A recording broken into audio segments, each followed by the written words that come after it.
गौठान के ground zero में है और क्या ज़मीनी हकीकत है गौठान की, यही दिखाने आए हैं। यहाँ से लोगों से बातचीत करेंगे।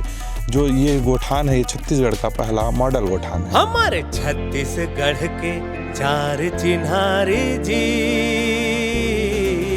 ये 6 महीनों के बंद दवाई बना थे, लेकिन ओकर मार्केटिंग नहीं मिला थे।